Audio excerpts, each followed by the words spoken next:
सभी श्रोताओं को मेरा सादर प्रणाम। आज हम संत शिरोमणि श्री तुलसीदास जी रचित श्री रामचरितमानस द्वितीय सोपान अयोध्या का पाठ करने जा रहे हैं।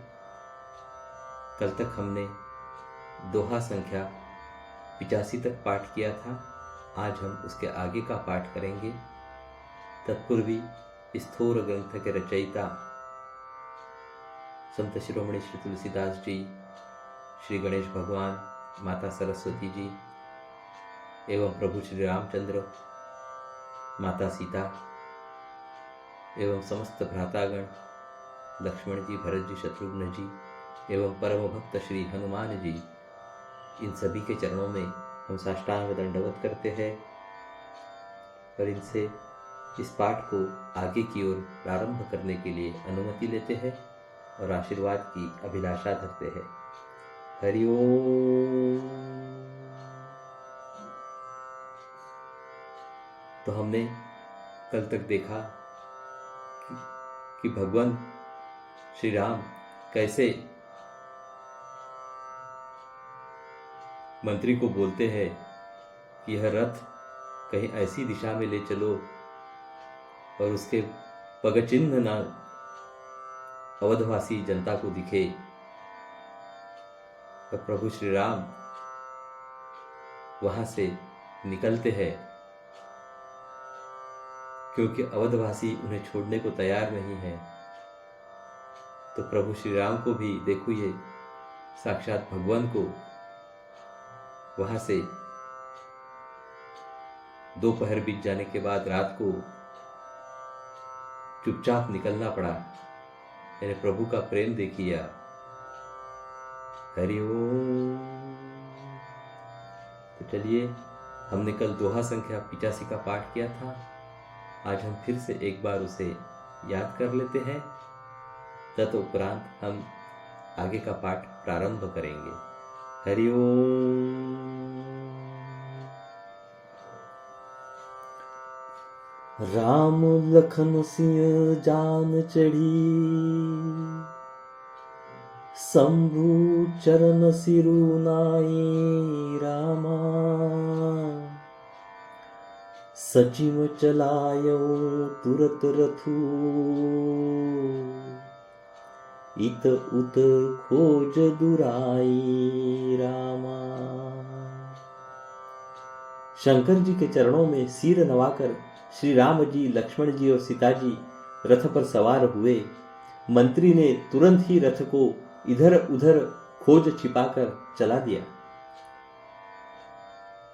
जागे सकल लोग भये भोरू,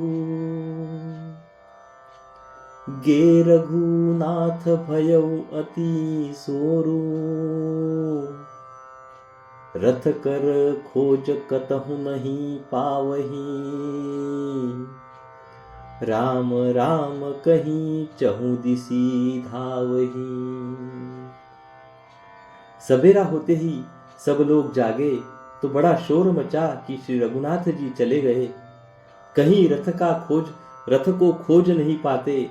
सब हा राम पुकारते हुए चारों ओर दौड़ रहे हैं। मनहु बारी निधि बूढ़ जहाजू, भयउ बिकल बड़ बनिक समाजू। एक ही एक देहि उपदेशु, तजे राम हम जानी कलेसु। मानो समुद्र में जहाज डूब गया हो, जिससे व्यापारियों का समुदाय बहुत ही व्याकुल हो उठा हो। वे एक दूसरे को उपदेश देते हैं कि श्री रामचंद्र जी ने हम लोगों को क्लेश होगा यह जानकर छोड़ दिया है। निंदहि आपु सराहहि मीना, धिग जीवनु रघुबीर बिहीना। जौ पई प्रिय वियोगु विधि किन्हा, तौ कस मरनु न मागे दिन्हा। वे लोग अपनी निंदा करते हैं और मछलियों की सराहना करते हैं। कहते हैं, श्री रामचंद्र जी के बिना हमारे जीने को धिक्कार है। विधाता ने यदि प्यारे का वियोग ही रचा तो फिर उसने मांगने पर मृत्यु क्यों नहीं दी। एहि विधि करत प्रलाप कलापा, आए अवध भरे परितापा। विषम वियोग न जाई बखाना, अवधि आस सब राखही प्राणा। इस प्रकार बहुत से प्रलाप करते हुए वे संताप से भरे हुए अयोध्या जी में आए। उन लोगों के विषम वियोग की दशा का वर्णन नहीं किया जा सकता। 14 साल की अवधि की आशा से ही वे प्राणों को रख रहे हैं। हरिओम। अभी हम यहाँ पे दोहा संख्या 86 का पाठ करेंगे। हरिओम। राम दरस हित नेनु व्रत, लगे करन नर नारी रामा। मनहु कोक को की कमल, दीन विहीन तमारी रामा। सब स्त्री पुरुष श्री रामचंद्र जी के दर्शन के लिए नियम और व्रत करने लगे और ऐसे दुखी हो गए जैसे चकवा, चकवी और कमल सूर्य के बिना दीन हो जाते हैं। सीता सचिव सहित दो भाई, श्रृंग बेरपुर पहुँचे जाई। उतरे राम देव सरी देखी, किन्ह दंडवत हर्षु विशेषी। सीता जी और मंत्री सहित दोनों भाई श्रृंगवेरपुर जा पहुंचे। वहां गंगा जी को देखकर श्री राम जी रथ से उतर पड़े और बड़े हर्ष के साथ उन्होंने दंडवत की। हरिओम। लखन सचिव सिय किए प्रणामा, सब ही सहित सुखु पायऊ रामा। गंग सकल मुद मंगल मूला, सब सुख करनि हरनि सब सूला। लक्ष्मण जी, सुमंत्र और सीता जी ने भी प्रणाम किया। सबके साथ श्री रामचंद्र जी ने सुख पाया। गंगा जी समस्त आनंद मंगलों की मूल है। वे सब सुखों की करने वाली और सब पीड़ाओं की हरने वाली है। कहीं कहीं कोटिक कथा प्रसंगा, राम बिलो कहीं गंग तरंगा। सचिव ही अनुज ही प्रिय ही सुनाई, विबुध नदी मही माधिकाई। अनेक कथा प्रसंग कहते हुए श्री राम जी गंगा जी की तरंगों को देख रहे हैं। उन्होंने मंत्री को, छोटे भाई लक्ष्मण जी को और प्रिया सीता जी को देव नदी गंगा जी की बड़ी महिमा सुनाई। मज्जनु किन्ह पंथ श्रम गयऊ, सुचि जलु पियत मुदित मन भयऊ। सुमिरत जाहि मिटई श्रम भारू, तेहि श्रम यह लौकिक व्यवहारू। इसके बाद सबने स्नान किया, जिससे मार्ग का सारा श्रम यानी कि थकावट दूर हो गया। पवित्र जल पीते ही मन प्रसन्न हो गया। जिनके स्मरण मात्र से यानी कि बार बार जन्मने और मरने का महान श्रम मिट जाता है, उनको श्रम होना यह केवल लौकिक व्यवहार यानी कि नर लीला है। हरिओम। अभी हम यहाँ पे दोहा संख्या 87 का पाठ करेंगे। हरिओम।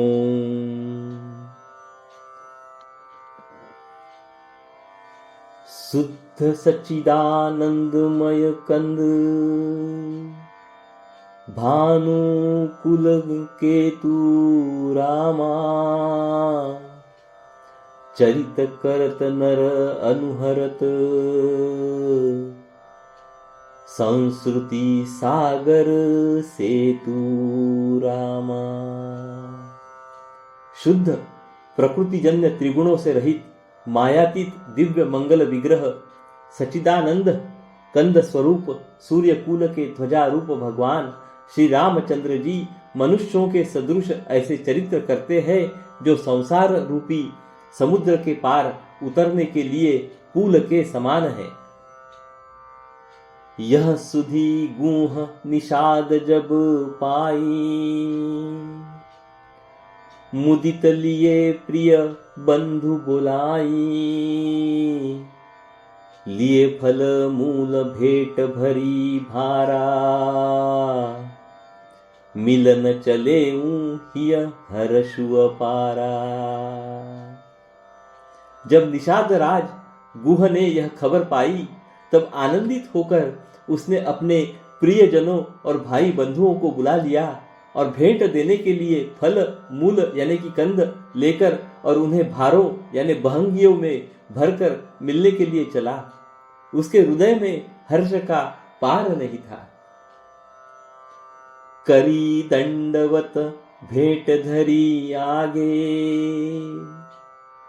प्रभु ही बिलोकत अति अनुरागे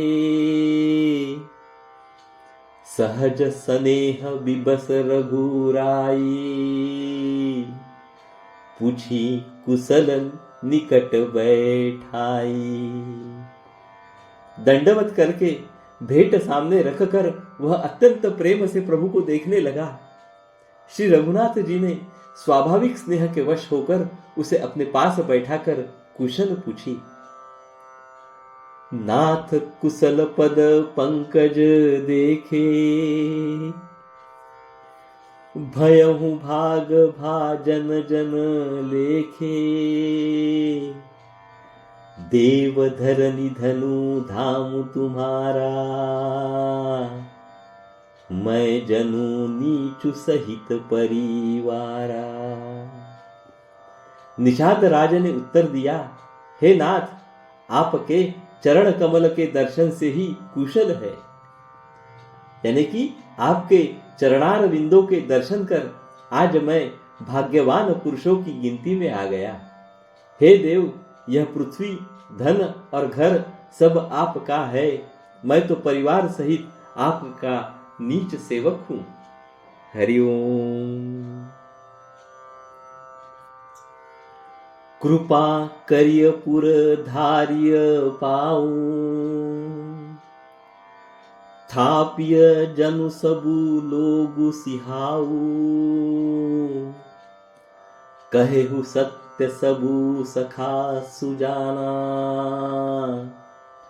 मोहि दिन पितु आयसु आना। अब कृपा करके पुर यानी कि श्रृंगवेरपुर में पधारिए और इस दास की प्रतिष्ठा बढ़ाइए जिससे सब लोग मेरे भाग्य की बड़ाई करें।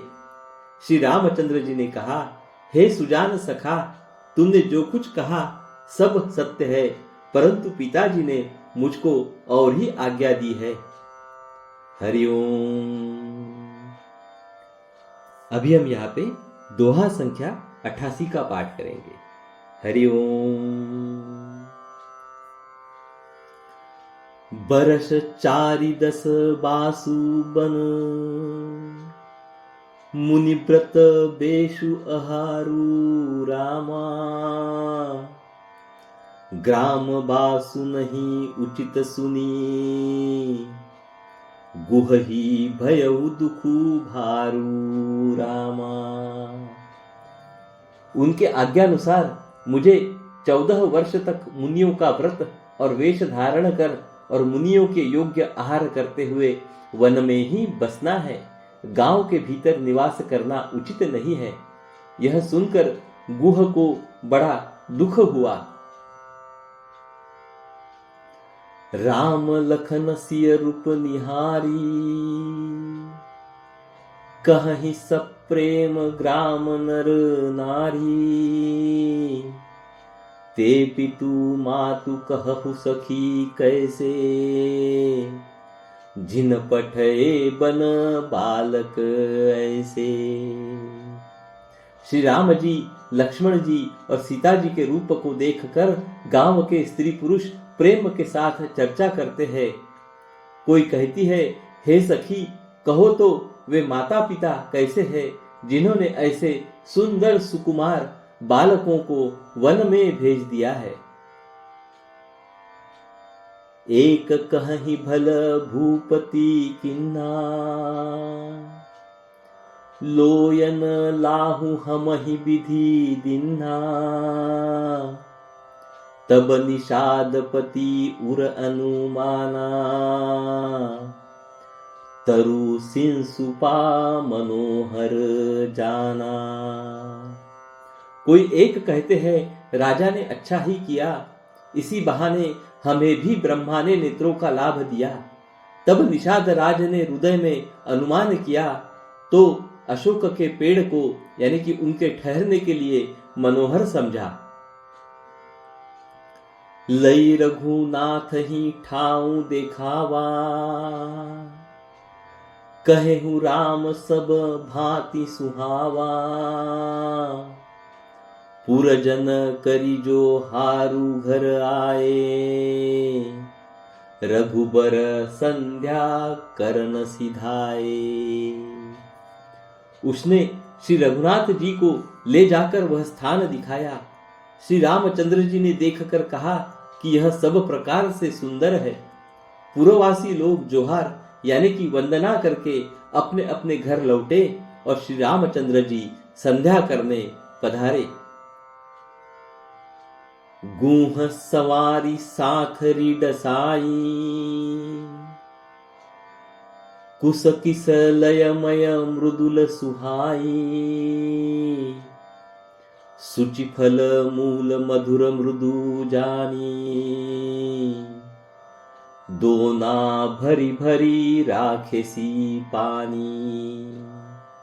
गुह ने इसी बीच कुश और कोमल पत्तों की कोमल और सुंदर साथरी सजाकर बिछा दी और पवित्र मीठे और कोमल देख देख कर दोनों में भर भर कर फल मूल और पानी रख दिया, यानी कि अथवा अपने हाथ से फल मूल दोनों में भर भर कर रख दिए। हरिओम। अभी हम यहाँ पे दोहा संख्या 89 का पाठ करेंगे। हरिओम। सिय सुमंत्र भ्राता सहित, कंद मूल फल खाई रामा। शयन किन्ह रघु बंसमनी, पाय पलोटत भाई रामा। सीता जी, सुमंत्र जी और भाई लक्ष्मण जी सहित कंद मूल फल खाकर रघुकुल मणि श्री रामचंद्र जी लेट गए। भाई लक्ष्मण जी उनके पैर दबाने लगे। हरिओम। उठे लखनु प्रभु सोवत जानी, कही सचिव ही सोवन मृदु बानी। कछुक दूरी सजी बान सरासन, जागन लगे बैठी बिरासन।